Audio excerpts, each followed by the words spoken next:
안녕하십니까, 송마인 박사입니다. 자, 오늘은 붉은 줄에 대해서 한번 원어를 통해서 공부해 보겠습니다. 자, 우리가 여호수아 2장 15절에 말씀해 보면 라합이 그들을 창문에서 줄로 달아내리니 그의 집이 성벽 위에 있으므로 그가 성벽 위에 거주하였음이라. 자, 여기에 줄이 나오고 있죠. 정탐꾼들을 라합이 창문에서 줄로 달아내렸습니다. 자, 그리고 2장 18절에 보면 우리가 이 땅에 들어올 때에 우리를 달아내린 창문에 이 붉은 줄을 매고 내 부모와 내 형제와 내 아버지의 가족을 다 내 집에 모으라 그랬습니다. 자, 그리고 나서 21절에 라합이 이르되 너희의 말대로 할 것이라 하고 그들을 보내어 가게 하고 붉은 줄을 창문에 매니라. 자, 우리가 이 성경에 보면 줄이 3번 나옵니다. 근데 우리가 원문을 안 보고 그냥 우리 성경만 보면 사람들이 이 줄이 똑같은 줄로 생각할 수가 있습니다. 그래서 우리는 이 원문을 통해서 이 줄이 의미하는 것이 무엇일까라는 것을 한번 이 시간 생각해 보겠습니다. 자, 여기 15절에 보면 라합이 줄로 창에서 달아내렸다. 자, 이 줄이 256이라고 하는 헤벨이라는 단어를 썼습니다. 자, 그러면 이 헤벨이 어떤 뜻을 가지고 있는가 우리가 볼 수 있습니다. 자, 헤벨은 끈, 줄, 영토, 무리, 부분 여러 가지 뜻을 가지고 있습니다. 그런데 이 히브리어는 항상 어근을 나타내고 있습니다. 어근이 어디서 왔는가? 자, 254에서 왔다라고 이야기합니다. 자, 그러면 254로 가보면 하발입니다. 자, 하발의 뜻을 보니까 아까 묶이다라는 뜻도 있었지만 서약하다는 뜻도 있죠. 파멸시키다, 타락한 행동을 하다, 산고하다, 저당 잡히다 이런 뜻을 가지고 있습니다. 자, 그러면 우리가 생각해 볼 수 있습니다. 기생 라합이 지금까지 살았던 삶을 가만히 생각해 보면 고통 가운데 있었다는 얘기입니다. 그 고통이 우리에게는 무엇을 상징할까요? 바로 원죄의 죄인을 상징해 주는 겁니다. 타락한 행동을 했다라고 우리가 뜻을 받습니다.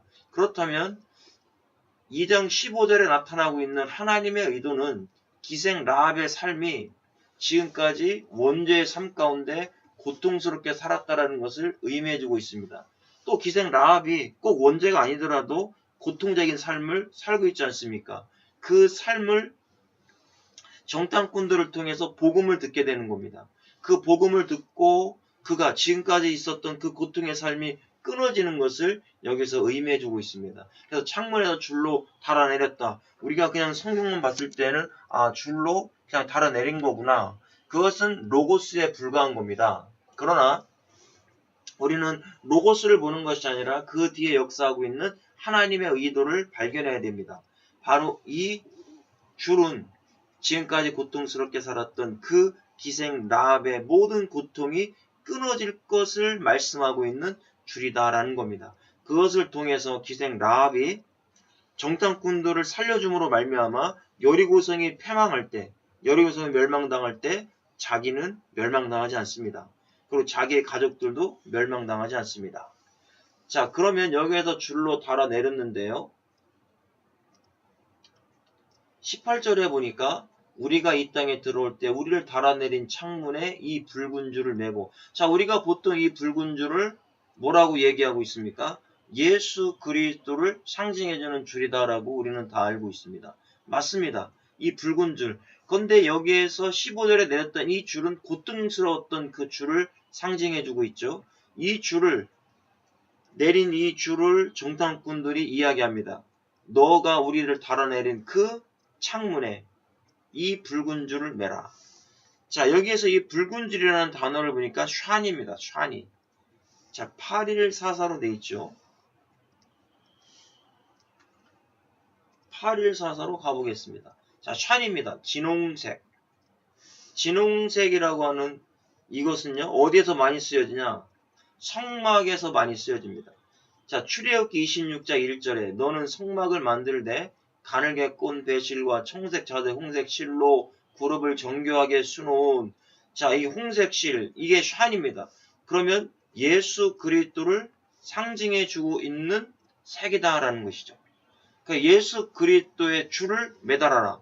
그러면 내 부모와 형제와 내 아버지의 가족을 다 내 집에 모아넣어라. 그럼 너희들이 멸망당하지 아니할 것이다. 바로 이 붉은 줄을 또 뭘 상징하겠습니까? 6월절의 피, 예수 그리스도의 어린 양을 또 상징해 줄 수 있습니다. 그래서 6월절 날에도 이 어린 양의 피만 바르면, 문설주의 피만 바르면 하나님은 모든 진노가 다 사라지겠습니다. 모든 저주가 다 떠나가게 해주셨습니다. 바로 여기에서 이 붉은 줄은 예수 그리스도를 상징해 주는 겁니다. 그렇다면 기생 라합의 삶은 지금 원죄 가운데 고통당하고 있었던, 그런 괴로움 당하고 있었던 여리고에서 정말 힘들고 어려운, 사람들에게 대접도 받지 못하고 사는 그런 인생이었습니다. 그런 인생이 정탐꾼들이 가지고 온 이 붉은 줄의 이 복음을 듣고 복음을 깨닫고 이 붉은 줄을 매라, 복음이잖아요. 예수 그리스도를 믿으면 너는 구원받을 것이다. 너의 모든 가족들이 그 붉은 줄 안에 들어와 있으면 구원받을 것이다. 이것을 여기서 말씀해주고 있다는 것입니다. 자, 그러고 나서 맹세를 하죠. 20절에 네가 우리의 일을 누설하지 않고 서약하게 한 맹세에 대해 우리에게 허물이 없다라는 거죠. 자, 그럼 21절에 라합이 이르되 너희의 말대로 할 것이라 하고 그들을 보내어 가게 하고 붉은 줄을 창문에 매니라 그랬어요. 자, 여기서 붉은 줄. 자, 우리는 이 붉은 줄과 이 붉은 줄이 같은 것처럼 생각할 수 있습니다. 번역된 성경으로는 똑같은 거죠. 붉은 줄. 자, 그런데 우리는 이런 것들을 발견하기 위해서 원문을 봐야 된다는 거예요. 원문. 자, 여기에도 붉은 줄은 맞아요. 샨이라는 단어를 맞는데 이 줄이 861호입니다. 861호. 자, 그러면 861호를 찾아보면 티크바며 티크바. 끈이라는 줄, 소망, 바람 이런 뜻이 있죠. 자, 이 단어가 소망이고 바람이라는 의미도 있단 말이에요. 6960에서 왔죠. 그럼 6960으로 가보시면 됩니다. 자, 6960으로 가봤더니 카바예요. 기다리다, 기대하다, 바라다, 소망하다. 아, 하나님의 의도를 알았어요. 자, 기생 라합은 여리고성이 이스라엘 백성들이 빨리 오기를 원할까요? 천천히 오기를 원할까요? 빨리 오기를 원하겠죠. 왜요? 붉은 줄에 복음을 가지고 있잖아요. 이 붉은 줄을 매면 자기들은 멸망당하지 않는다고 약속을 받잖아요. 그러니까 정탐꾼들이 가자마자 라합은 붉은 줄을 창문에 매달았는데 이 창문이 뭐냐? 바로 재림하신 예수 그리스도를 예표하고 주님을 바라보고 주님을 앙망하고 주님을 기다리는 줄을 매달았다는 의미가 여기에 나오는 겁니다. 바로 이 붉은 줄. 그럼 우리는 어떨까요? 주님이 하루라도 빨리 오시기를 원하고 있죠. 왜요? 내 안에는 붉은 줄 되시는 예수 그리스도가 있잖아요. 그 예수 그리스도가 내 안에 있으니까 지금이라도 당장 주님이 여리고성을 심판하시듯이 이 땅에 오셔서 심판하시고 그럼 나는 하나님의 나라로 가는 게 아니겠습니까? 그런데 여리고성에 있는 그 사람들은 붉은 줄의 의미가 뭔지도 모르죠. 또 그 붉은 줄이 무엇을 나타낸지도 모르고요. 그리고 붉은 줄이 없기 때문에 이스라엘 백성들을 보고 두려워 떨고 이스라엘 그 군대가 천천히 오기를 원하고 있다라는 거죠. 그런데 라합은 다르다라는 거예요. 그 붉은 줄을 창문에 매다는 순간 이제는 이스라엘 백성들이 빨리 와서 이 여리고성을 점령해 주기를 간절히 소망하고 바라보고 앙망한다라는 거죠. 그러니까 우리의 신앙도 바로 이겁니다. 첫 번째 줄은 원죄에 빠진 고통당하는 삶 가운데 있었던 나를 정탐꾼들이 와서 복음을 전해주죠. 두 번째 줄, 붉은 줄. 그래서 예수 그리스도를 전해줬더니 그 예수 그리스도를 믿고 재림하실 주님, 그 붉은 줄을 창문에 매다는 겁니다. 그래서 우리가 교회 생활하면서 이 줄줄줄을 기억하셔야 됩니다. 이 줄은 똑같은 줄이 아니죠. 그래서 내 안에 예수 그리스도가 있으니까요. 주님이 하루속히 오라고 그 소망의 주를 바라보면서 그 재림하실 주님을 바라보게 된다는 겁니다.